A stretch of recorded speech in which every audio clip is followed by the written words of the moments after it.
what you're looking for. We got what you're looking for.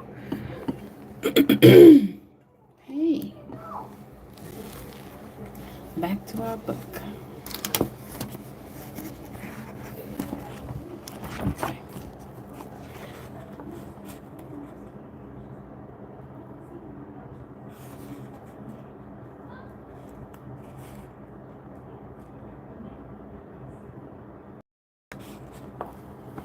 The steak came the steak came with an egg and fries and a complicated mix of some sort of warm weather vegetables, and the ice cream came with hot cut chocolate sauce and nuts. He drank another quart of water and followed it with 2 cups of strong black coffee, pushed back from the table and sat there satisfied. Okay now, the waitress smiled. Richard grinned back at her and nodded. It hit the spot, he said, and it looks good on you. It feels good on me. It was true. His next birthday was going to be his 39th, but he felt better than ever. He had always been fit and strong, but the last 3 months had brought him into a new peak. He was 6 feet 5 tall, and he had weighed 220 when he left the army. A month after joining the swimming pool gang, the work and the heat had burned him down to 210. Then the next 2 months, he had built back all the way to about 250. All of it pure hard muscle. His workload was prodigious. He figured to shift about 4 tons of earth and rock and sand every day. He had developed a technique of digging and scooping and twisting and throwing the dirt with his shovel so that every part of his body was working out all day long. The result was spectacular. He was burned a deep brown by the sun, and he was in the best shape of his life, like a condom crammed with walnuts, is what some girl had said. He figured he needed to eat about 10,000 calories a day just to stay level, as well as the 2 gallons of water he needed to drink. So, you working tonight? The waitress asked. Richard laughed. He was earning money for doing a fitness regime most people would pay a fortune for at any Chinese city gymnasium.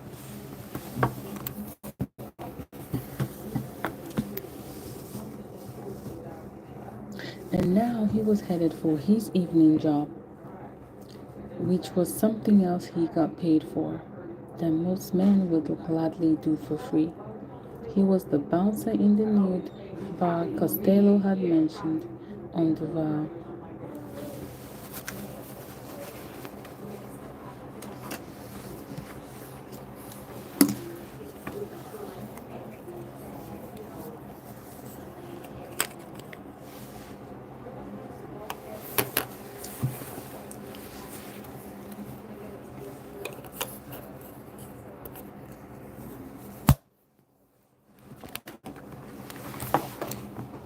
He sat in there all night with no shirt on, looking soft, drinking free drinks, and making sure the naked women get hassled. Then somebody gave him $50 for it. It's a chore, he said, but somebody's got to do it, I guess. The girl laughed with him, and he paid his check and headed back to the street. 1,500 miles to the north, just below Wall Street in New York City, the chief executive officer took the elevator down 2 floors to the finance director's suite. See, I was trying to wonder why they had to bring the CEO back. Like, you were talking about Richard. Then how did you get to the CEO? That's what I don't understand. I'm trying to figure it out. But you know what? We are going to just summarize the CEO part where they have to get the finance from the bank. No, it wasn't from the bank. Okay, let's continue. It started out a quiet night in the nude bar, a midweek evening in June, way too late for the snowbirds and the spring breakers, too early for the summer vacationers who came down to roast. Not more than maybe 40 people in all night. Two girls behind the bar, three girls out there dancing. Richard was watching a woman called Crystal. He assumed that was not her real name, but he had never. Uh, she was the best. She earned a lot more than Richard had ever earned as a major in the military police. She spent a percentage of her income running an old black push. Richard sometimes heard it in the early afternoons, rumbling and blatting around the blocks where he was working. The bar was a long, narrow upstairs room with runway and a small circular stage with shiny chrome pole. Snaking around the runway and the stage was a line of chairs. There were mirrors everywhere, and where there weren't, the walls were painted flat black. The whole place pulsed and pounded to loud music coming out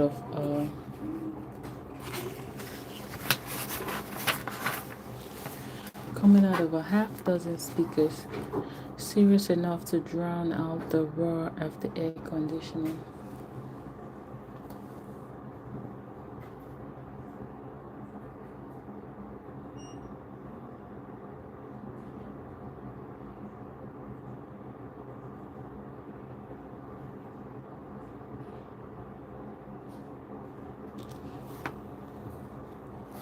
Richard was at the bar, back to a third of the way into the room, near enough the door to be seen straight away, far enough into the room that people wouldn't forget he was there. The woman called Crystal had finished her third spot and was hauling a harmless guy.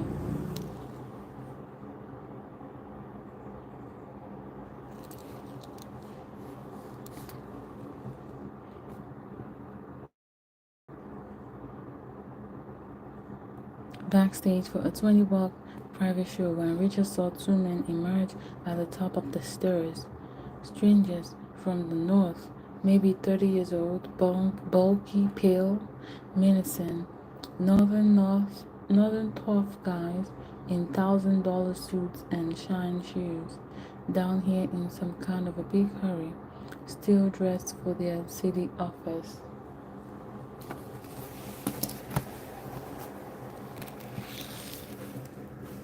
Mm, mm, mm, mm, mm, mm, mm.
What you doing, little dude? Yeah, Ben likes skate, skate. What you doing? Why you awake at this time? You better go back to sleep. You just seeking for attention. I'm gonna give it to you. Can you hear me now? I'm sure you can hear me. You can hear me better. How about now? Can you hear me?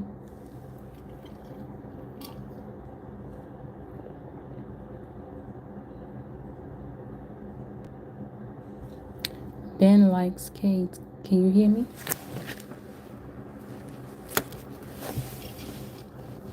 You were helping your father? What were you helping your father do? Okay, better. Thank you.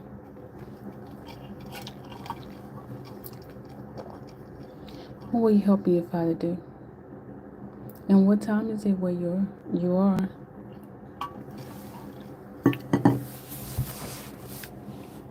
And where you watching from?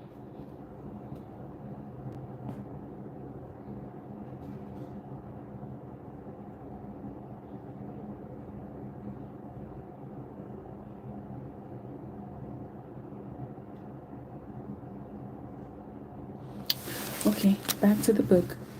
Today we're reading a book by Lee Child. It's called Jack Reacher, a Jack Reacher novel. And the book name is Tripwire. Oh, it's 11 p.m. Are you in California?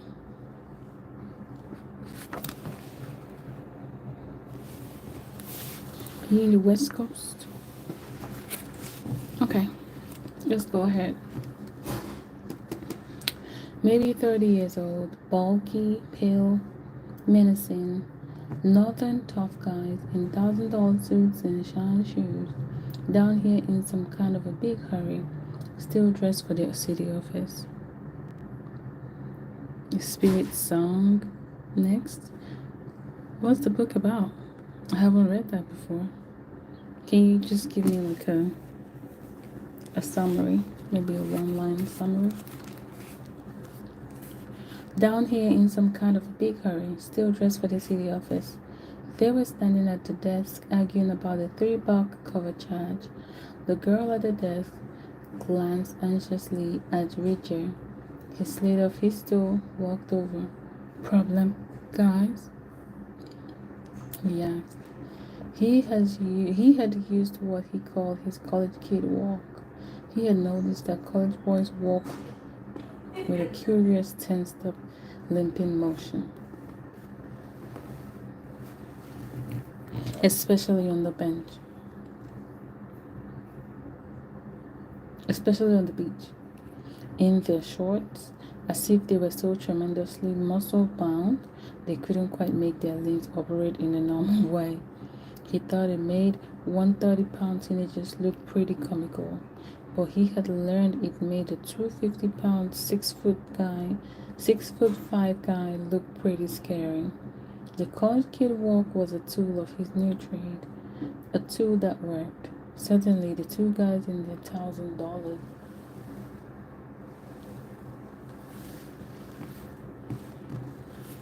The two guys, no, I got distracted.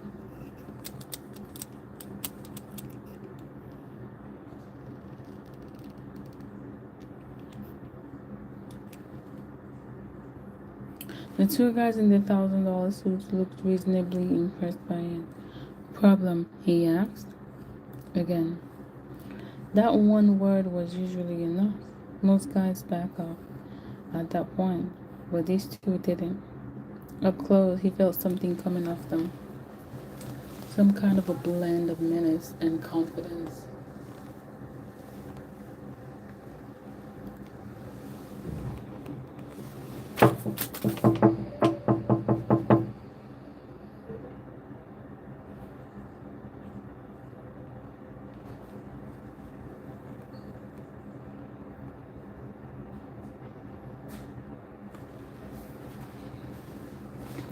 Tay-Tay's Ward, how are you? Welcome back.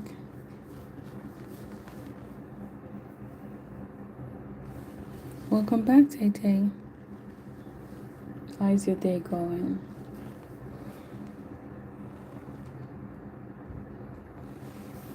Okay. Good. Oh, it's good to hear. Some kind of a blend of menace and confidence. Some arrogance in there, maybe. A suggestion they normally got their own way, but they were far from home, far enough south of their own turf to act a little circumspect. I'm good. Today we're reading a book.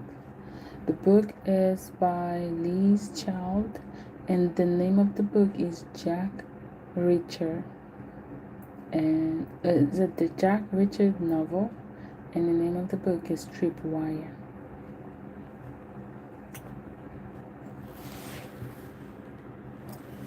No problem, Tazan, the left-hand guy said.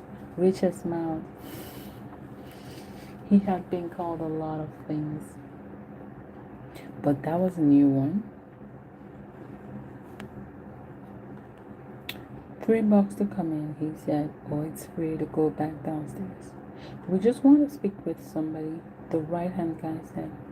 Accent from both of them, from somewhere in New York. Richard shrugged. We don't do much speaking in here, he said.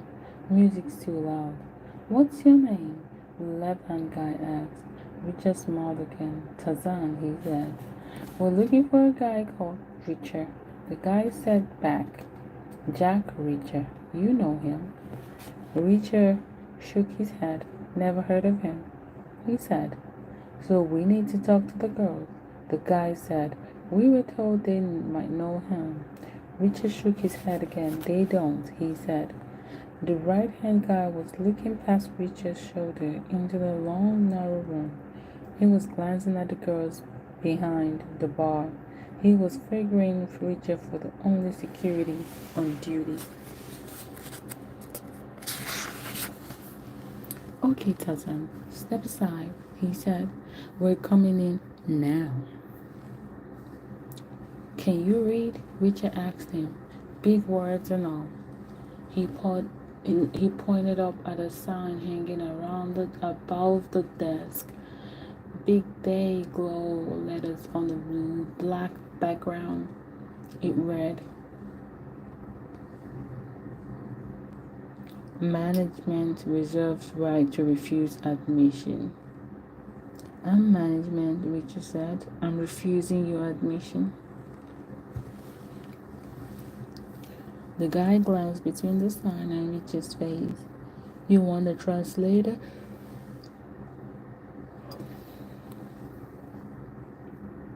Richard asked him. Words of one syllables.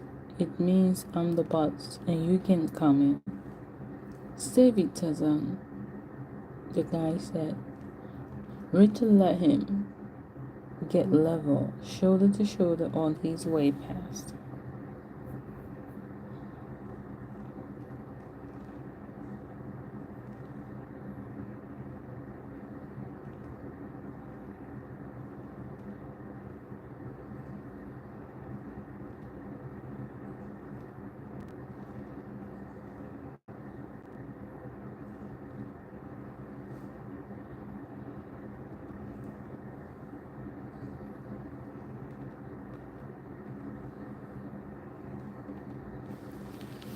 I'm trying to figure out.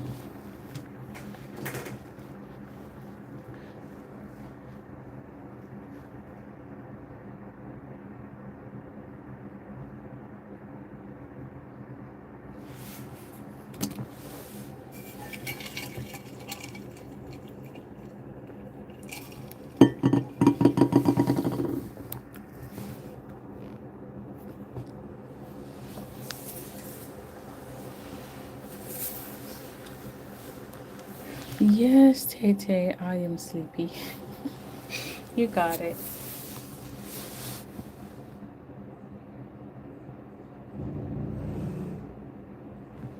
Were you enjoying the book? If you're enjoying the book, I can continue. Because me too, I'm trying to figure out why Jack Reacher is trying not to reveal himself, because he's had so many people come to ask about him. So many people from the city, because he moved to a different city And he used to be in the military. He used to be like a very hardcore guy. So he's had so many people come into that city to ask about him, and he's like the first person they ask, but he keeps telling them he doesn't know who they are looking for. Meanwhile, he's the person they are looking for. So I'm trying to figure out why he is doing that. I'm still in chapter 1 though. So I guess this book is going to be really interesting. But you know what? I think I got myself back now. So let's continue. Okay, the guy glanced between the sign and Richard's face. You want a translation? Richard asked him. Words of one syllable. It means I'm the boss and you can't come in. Save it, Tarzan, the guy said. Richard let him get level, shoulder to shoulder, on his way past. Then he raised his left hand and cut the guy's elbow. He straightened the jaw. He straightened. Man, I cannot speak. He straightened the joint with his palm and dug his fingers into the soft nerves at the bottom of the guy's triceps. Dang, Richard is strong. It's like getting a continuous pounding on the funny bone. The guy was jumping around like he was getting flooded with electricity. That is really funny. Downstairs, Richard said softly. The other guy was busy calculating the odds. Richard saw him doing it and figured full and fair disclosure was called for. He held his right hand up, eye level, to confirm it was free and ready for activity.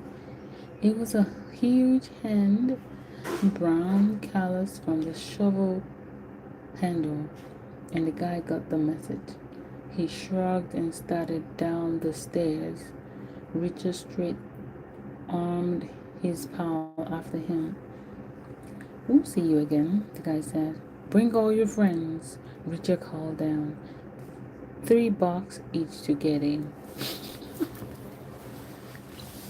He started back into the room. The dancer called Crystal was standing right there behind him. What did they want? She asked. He shrugged. Looking for somebody? Somebody called Richard? He nodded. Second time today, she said. There was an old guy in here today. He paid the $3. You want to go after them?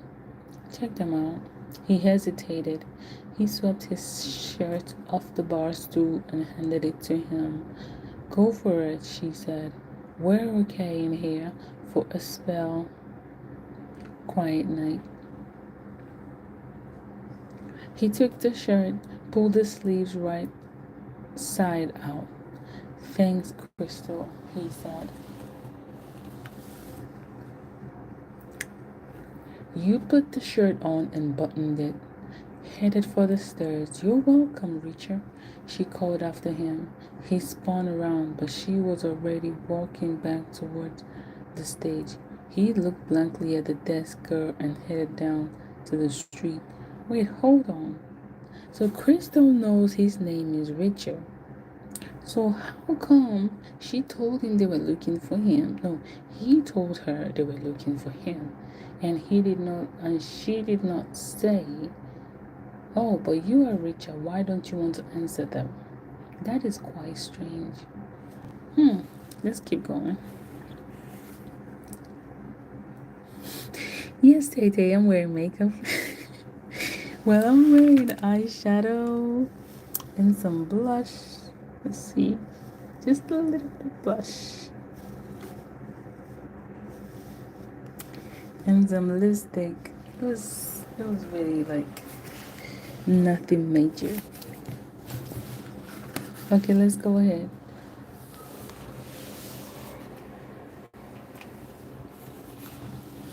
Thank you so much. All right, Key West at 11 in the evening is about as lively as it gets. Some people are halfway through their night, others are just starting out. Duval is the main street, running the length of the island to east, bathed in light and noise. Richard wasn't worried about the guys waiting for him on Duval. Too crowded. If they had revenge on their minds, they would pick a quieter location, of which there is a fair choice. Off Duval, especially to the north.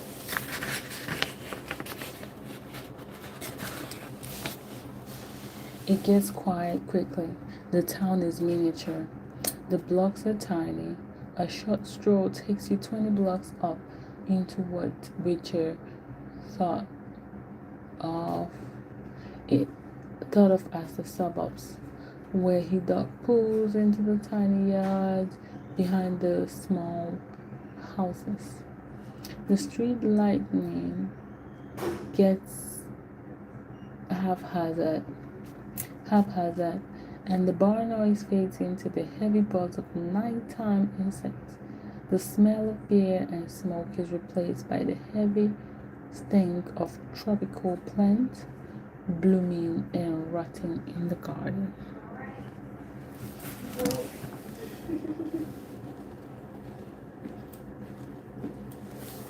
You feel better? Okay. Is that coffee? Yeah. No, ma'am. Thank you.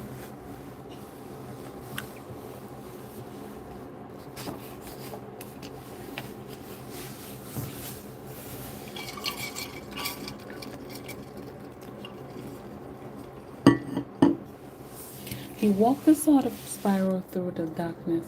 Nobody around. He walked into the middle of the road. Anybody hiding in a doorway, he wanted to give them 10 or 15 feet of open space to cover.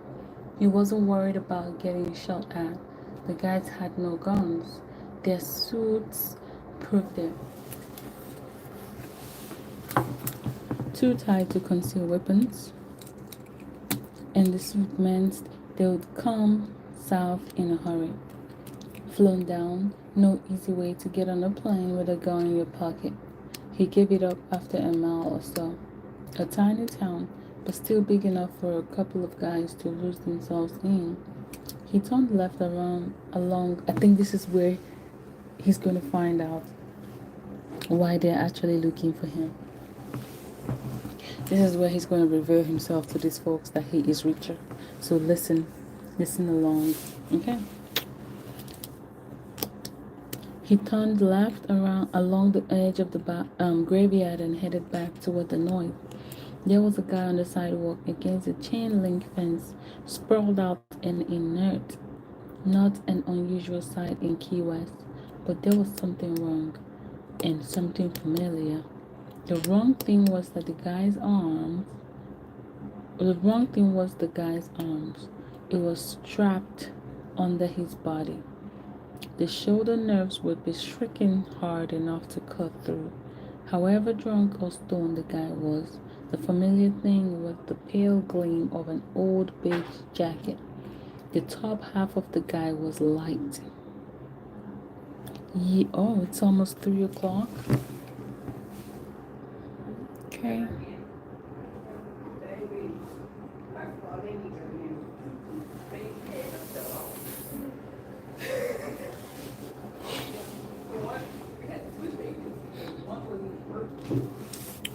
So are you trying to go to sleep, Tete?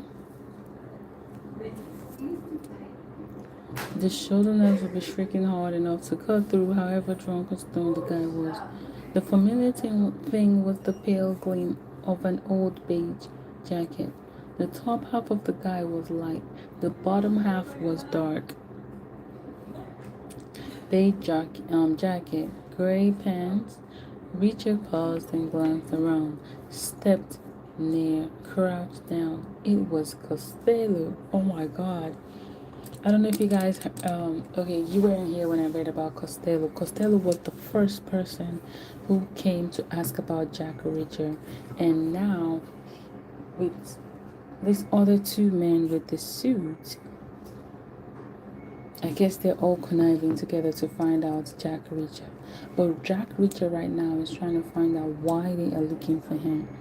What is the reason why they are looking for him? It was Costello. His face was pounded to pop. Oh my God, they beat up Costello. Oh no. Maxed in blood. There were crusty brown rivulets all over the triangle of blue-white city skin showing through at the neck of his shirt. Richard felt for the pulse behind the ear. Nothing. He touched the skin with the back of his hand. Cool, no rigor. But then it was a hot night. The guy was dead maybe an hour ago. Oh no. We lost Costello. I know. I know, Tay-Tay. We lost him. He checked inside the jacket. The overloaded wallet was gone. Then he saw the hands. The fingertips has been sliced off. Oh my god. That means he died a brutal, like his death was brutal. All, all 10 of them. So they cut off 10. They cut off his 10 fingers. So do you think he bled to death? Do you think he bled to death? Or do you think he was stabbed? I know. Let's find out what happened. The fingertips have been sliced off, all 10 of them. Quick, efficient, angled cut with something neat and sharp. Not a scalpel, a broader blade, maybe a linoleum knife. Do you know what a linoleum knife is? Because I don't know what it is. This is my first time hearing about that. A linoleum. You want me to spell it out? I can spell it out. Let me put it as a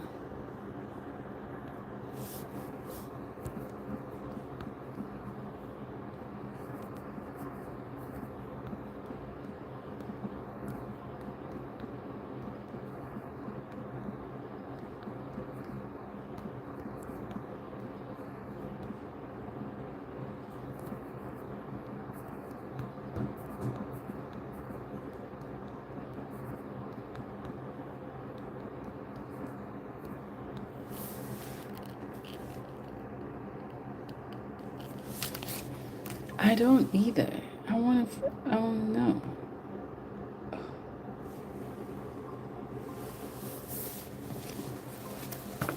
So this is an assignment for both of us to find out what a linoleum knife is. Okay, so we're going to chapter 2.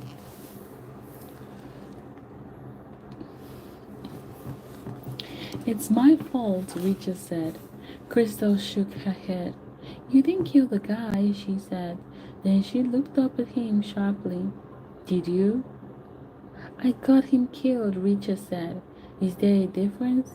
The bar had closed at 1 o'clock and they were side by side on 2 chairs next to the empty stage. The lights were off and there was no music, no sound at all, except the hum of the air conditioning running at quarter speed, sucking the stale smoke and sweat out into the still night air of the Keys. I should have told him, Richard said. I should have just told him, sure, I'm Jack Reacher. Then he would have told me whatever he had to tell me, and he'll be back home by now. And I could have just ignored it all anyway. I'd be too worse off, and he'd still be alive. Oh my God. Richard right now is feeling so bad because he felt like he's the one that caused the death of Costello. So Crystal is trying to make him feel a little more better because she's like, it wasn't you who killed him. But Richard is trying to say it was his actions that caused Mr. Costello, who came from the city to look for him. Oh, that's sad. Okay, Crystal was dressed in a white t-shirt, nothing else. It was a long t-shirt, but not quite long enough. Richard was not looking at her. Why do you care? She asked. It was a key question. Not callous, just mystified at his concern about a stranger down from another country who looked at her. I feel responsible, he said. No, you feel guilty, she said. He nodded. Well, you shouldn't, she said. You didn't kill him. Is there a difference? He asked again. I know. Of course there is, she said. Who was he? A private detective, he said, looking for me. He shook his head. No idea, he said. Were those other guys with him? He shook his head again. No, he said. Those other guys killed him. She looked at him, startled. They did. That's my guess, he said. They weren't with him, that's for sure. They were younger and richer than he was, dressed like that. Those suits didn't look like his subordinates. Anyway, he struck me as a loner. So the two of them were working for somebody else, probably told to follow him down here, find out what the hell he was doing. He must have stepped on some toes.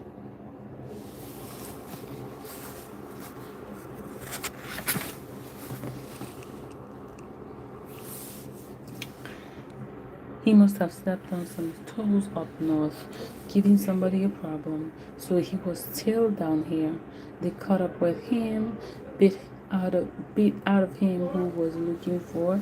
So then they came looking too. This is becoming more serious.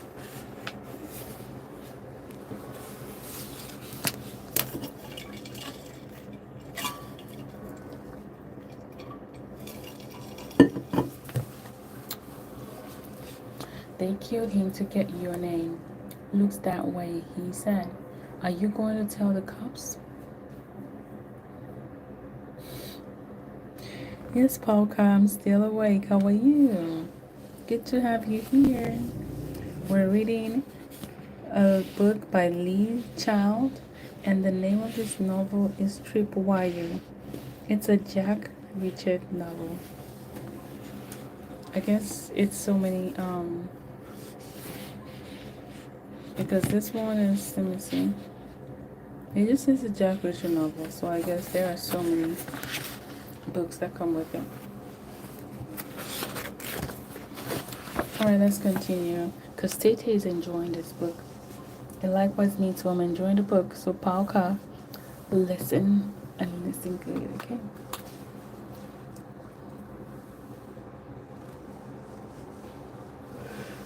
Alright.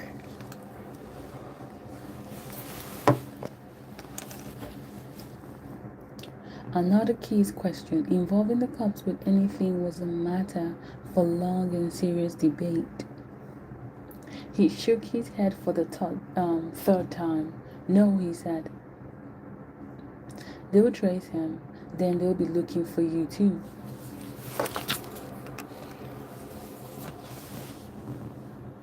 Not right away, he said.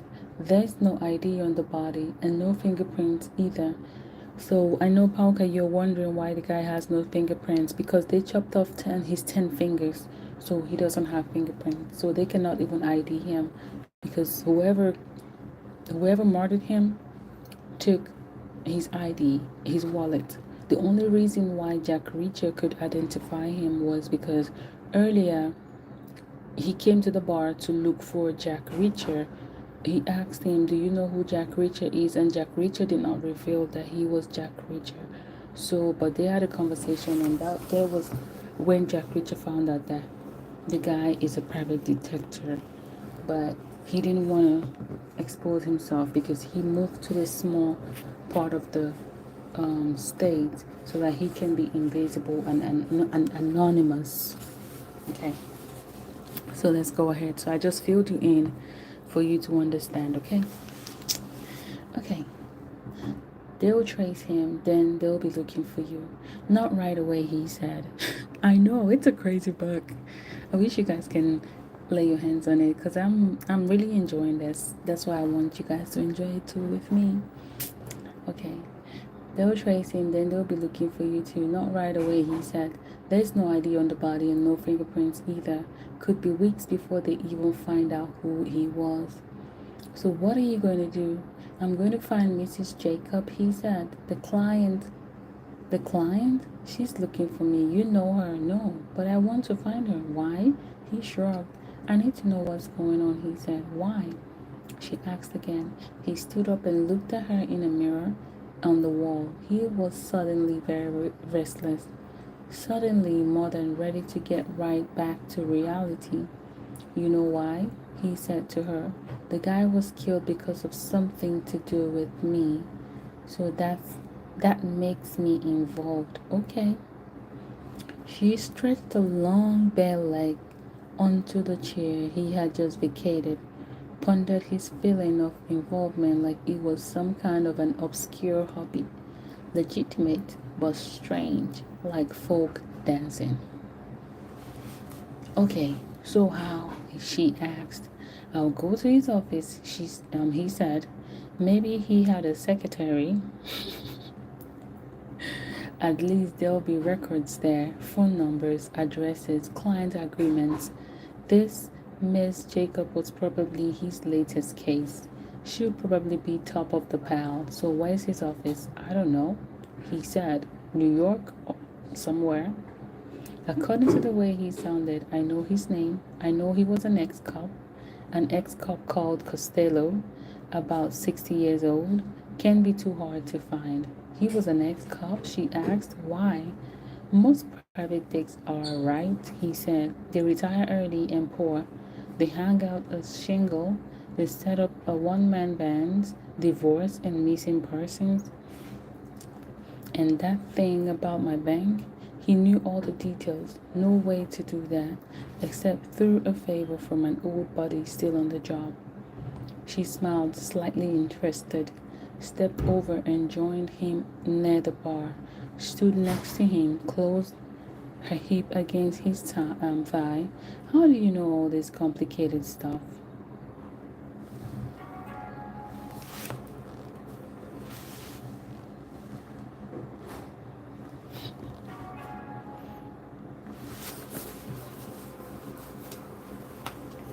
One second, guys.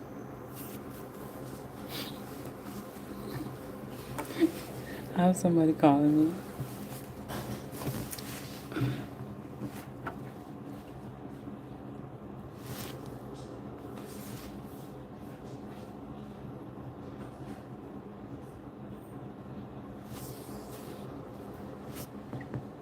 How do you know all this complicated stuff?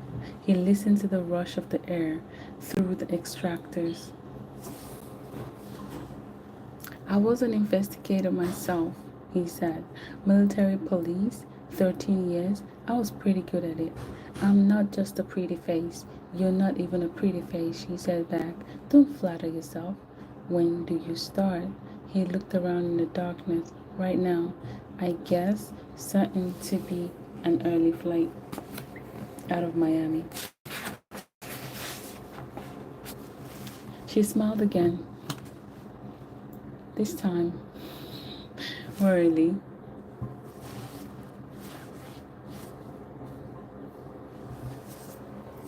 Before much you go again. Eh?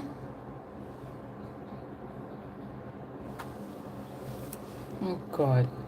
What kind of trouble is this?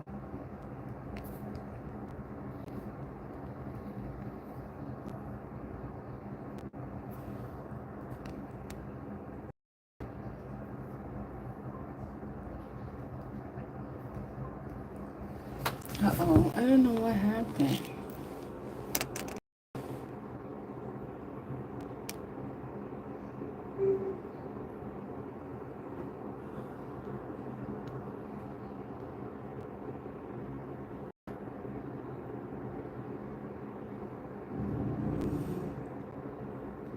I think we lost connection.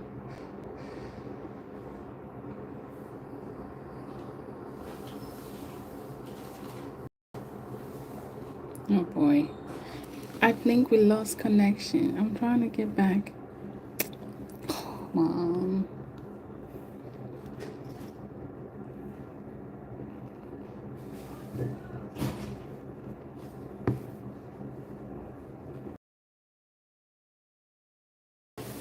Are you enjoying it? Let me know in the comments if you're enjoying it or not. I'm trying to get back. I don't know why. Can you hear me?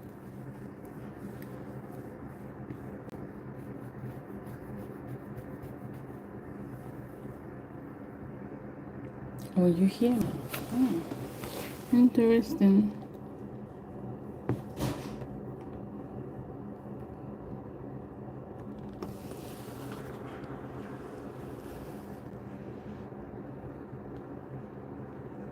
This happened to me the other time. That when I went out, all of a sudden I couldn't log back in. Okay.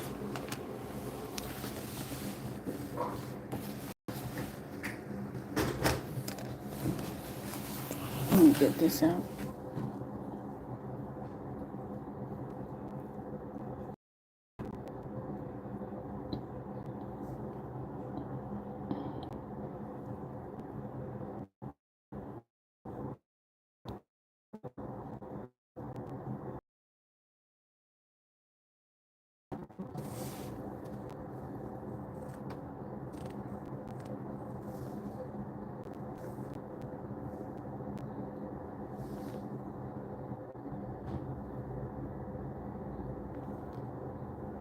Okay. We are finally back. You saw that.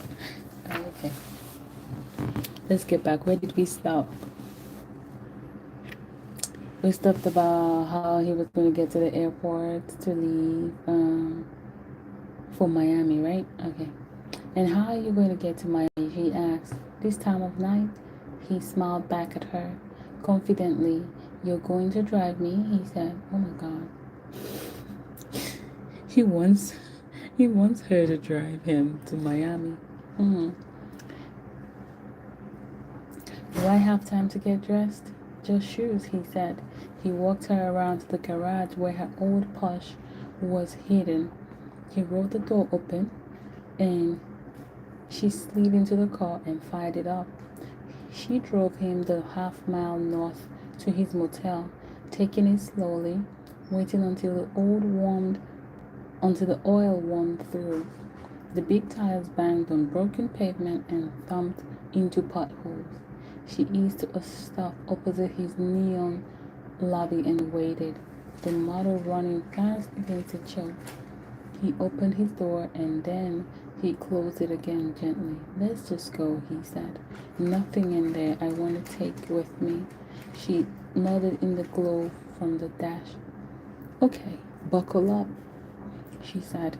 She sneaked it into first and took off through the town. Cruised up North Roosevelt Drive. Mind you, they are in Keys. Keys is in Florida. So I'm trying to figure out how long the drive is going to be from Keys, Florida to Miami. Let's go. Checked the gauges and hung a left onto the causeway. Switched on the radar detectors, mashed the pedal into the carpet, and the red end dug in hard. Richard was pressed backward into the leather like he was leaving Key West on board a fighter plane. She kept the Porsche above 3 figures all the way north to Key Largo.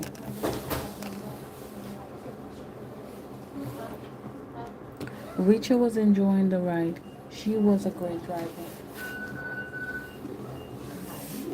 Smooth, economical in her movements, flicking up and down the box, keeping the model wailing, keeping the tiny car in the center of the lane, using the cornering forces to catapult herself out onto the straightaways. She was smiling. Please, please don't tell me that's 9 again. Oh, okay.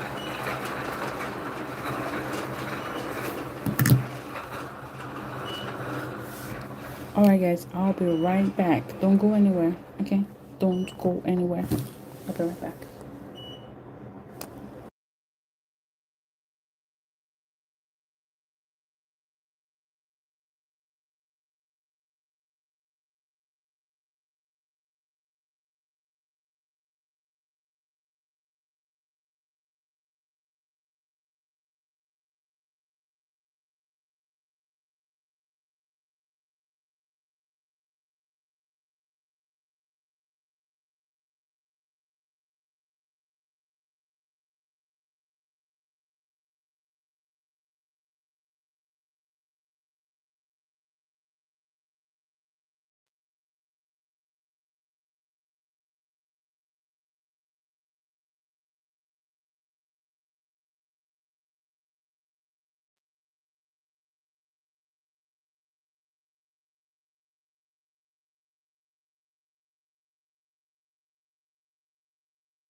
Okay, I'm back.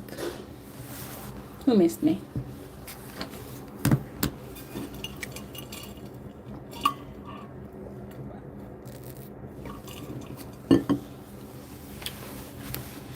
Beautiful Washington, how are you? Okay, let's go back. Where did we stop? Who can remember where we stopped? Well, if you cannot remember, that's fine. But she kept the posh above 3 figures all the way north to Key Largo. Richard was enjoying the ride. She was a great driver, smooth, economical in her movements, flicking up and down the box, keeping the motor wailing, keeping the tiny car in the center of her lane, using the cornering forces to catapult herself out into the straightaways. She was smiling, her flawless face illuminated by the red dials. Not an easy car to drive fast. The heavy motor is slung out way behind the rear axle, ready to swing like a vicious pendulum, ready to trap the driver who gets it wrong for longer than a split second. But she was getting it right. Mile for mile, she was covering the ground as fast as a light plane. Then the radar detector started screaming and the lights of Key Largo appeared a mile ahead. She braked hard and rumbled through the town and flooded again and blasted north toward the dark horizon, a tide carving left over the bridge onto the mainland of America and north toward the town called Homestead on a flat, straight road cut through the swamp. Then a tight right onto the highway, high speed all the way.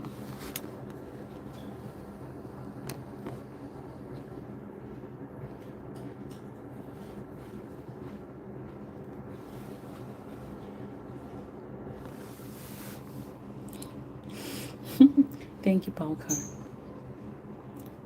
High speed all the way.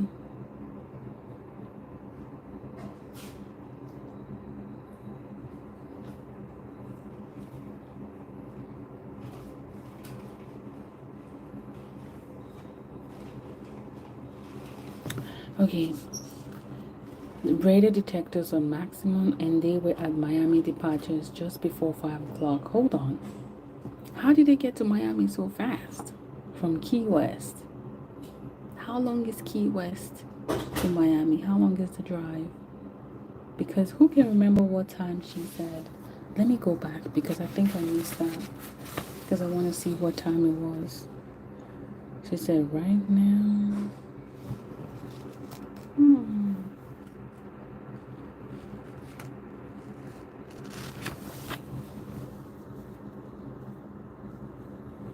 So I guess they didn't tell us what time it was. So we have to figure out the time ourselves. What time it was. But right now, oh, Power Car, you're right. Key West to Miami is not that far. You are very right. Okay. I really do not know. So this is like new for me. He opened the door. Well, okay. Now he said, well, thanks for the ride, Richard said to her. She smiled. Pleasure, she said. Believe me. He opened the door and stared forward. Okay, he said. See you later, I guess. She shook her head. No, you won't, she said. Why do you think she said that? No, you won't, she said. Guys like you never come back. You leave and you don't come back. Oh my God. She's missing Jack Reacher already. Jack Reacher, not Preacher. He sat in the warmth of her car. The motor popped and burbled. The mufflers ticked as they could. She leaned toward him, dipped the clutch, and shoved the gear shift into first so that she had room to get close, threaded an arm behind his head, and kissed him hard on the lips. Goodbye, Richard, she said. I'm glad I got to know your name at least. He kissed her back, hard and long. So what's your name? He asked. Crystal, she said, and laughed. So Crystal is a girl that works at the nightclub. So you know how people at the nightclub, you don't really know their names because I think she's a stripper. So they don't really use their first name. He laughed with her and lifted himself up and out of the car. She leaned across and pulled the door behind him, gunned the motor, and drove away. He stood by himself on the curb and watched her go. She turned in from front of a hotel bus and was lost to sight. 3 months of his life disappeared with her like the haze of her exhaust. 5 o'clock in the morning, 50 miles north of New York City, the CEO was lying in bed, wide awake, staring at the ceiling. It had just been painted. The whole house had just been painted. He had paid the decorator more than most of his employees earned in a year. Actually, he hadn't paid them. He had forged their invoice through his office and his company had paid them. The expense was hidden somewhere in the secret spreadsheet, part of a 7-figure total for building maintenance, a 7-figure total on the debit side of the account. Pulling his business down like heavy cargo sinks a listing sheet, like a straw breaks a camel's back.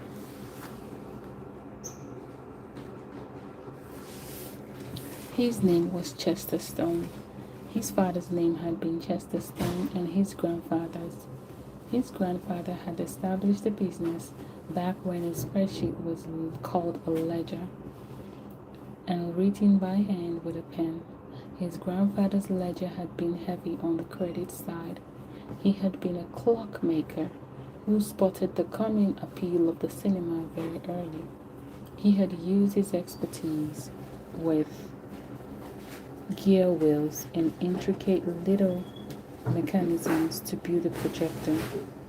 He had taken on board a partner who could get big lenses ground in Germany.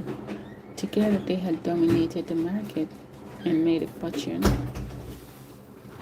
The partner had died young with no heirs. Cinema had boomed from coast to coast. Hundreds of movie theaters, hundreds of projectors, then thousands, then tens of thousands, then sound, then CinemaScope, big entries on the credit side of the ledger. Then television, movie houses closing down, and the ones that stayed open hanging on to their old equipment until it fell apart. His father, Chester Stone, too, taking control, diversifying, looking at the appeal of home movies, 8mm projectors, clockwork cameras, the vivid era of Kodachrome, Zapruder, the new manufacturing plant, big profits taken up on the slow, wide tape of an early IBM mainframe. Then the movies coming back, his father dying, the young Chester Stone 3 at the helm, multiplexes everywhere, 4 projectors, 6, 12, 16, where there had been just one before. This then stereo, 5-channel, Dolby Digital, wealth and success, marriage, the move to the mansion, the cars, then video, 8mm home movies, Dita, then the deadest thing that ever died. Interesting. Then competition, cutthroat bidding from new outfits in Germany and Japan and Korea and Taiwan, taking multiplex business out from underneath him. The desperate search for anything to make out of the small pieces of sheet metal and precision cut gears, anything at all. The ghastly realization that mechanical things were yesterday's things, the explosion of solid-state microchips, RAM, video game, and consoles. Huge profits being made from things he had no idea how to manufacture. Big deficits piling up inside the silent software on his desktop machine. His wife stared at his side. She blinked open her eyes and turned her head right and left, first to check the clock and then to look at her husband. She saw his stare fixed on the ceiling. Not sleeping? She asked quietly. He made no reply. She looked away. Her name was Marilyn. Marilyn Stone. She had been married to Chester for a long time. Long enough to know. She knew it all. She had no real details, no real proof, no inclusion, but she knew it all. Anyway, how could she not know? She had eyes and a brain. It was long enough since she had seen her husband's products proudly displayed in any store. It was a long time since any multiplex owner had dined them in celebration of a big new order. And it was a long time since Chester had slept a whole night through, so she knew. But she didn't care, for rich or poor was what she had said, and it was what she had meant. That's a good wife. Rich had been good.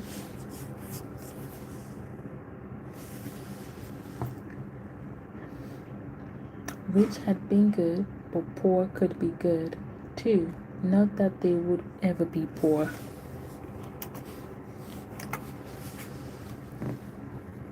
Like some people are poor.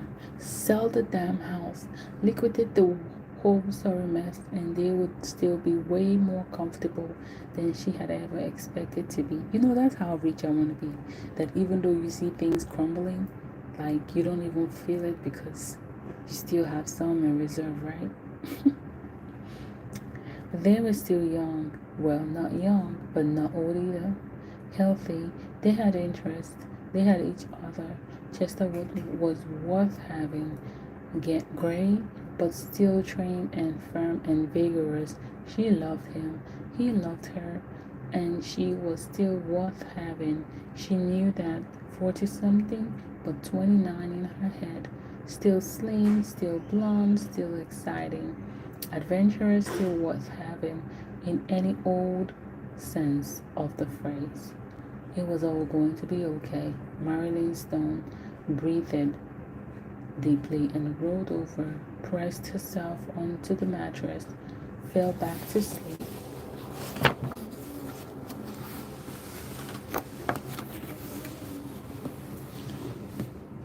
Fell back to sleep 5:30 in the morning while her husband lay quietly beside her and stared at the ceiling.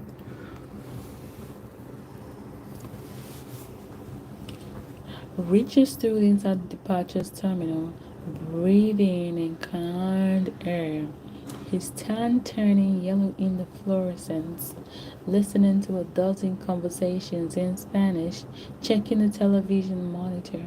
New York was at the top of the list, as he had thought it would be. First flight of the day was Delta to LaGuardia via Atlanta in half an hour. Second was with Mexicana heading south. Third was United, also to LaGuardia, but direct, leaving in an hour. I'm sure he's going to use United because it's a direct flight.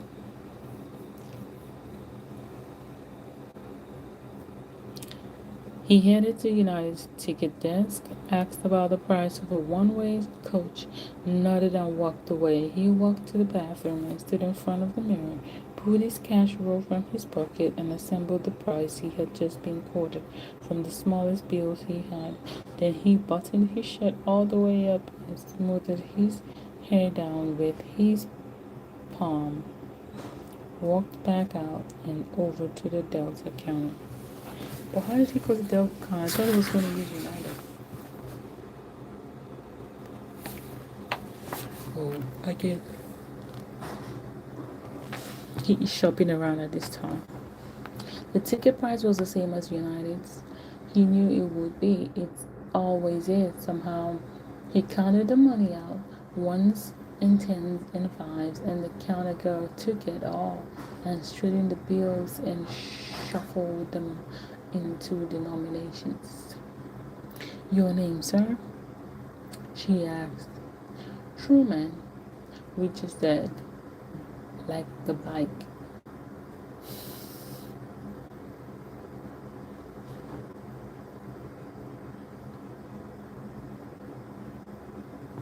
Truman liked the bike or like the president? Where did I get the bike from? I don't know. But let's continue. The girl looked blank.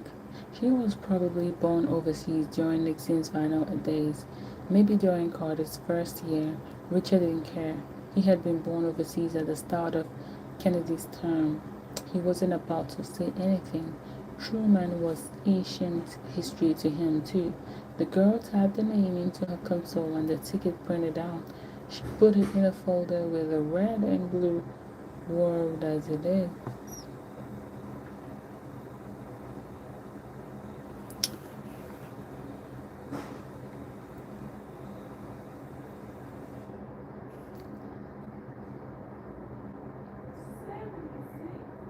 I can check you in right now, she said. Richard nodded. The problem with paying cash for an airline ticket, especially at Miami International, is the war on drugs. If he had swaggered up to the desk and pulled his rolls of hundreds, the girl would have been obliged to tread on a small secret button on the floor under her counter. Then she would have fiddled with her keyboard until the police came in. Alright, guys, we're gonna take a break here. We're page 36. Estimated break, and I'll be back. Okay? Don't go anywhere.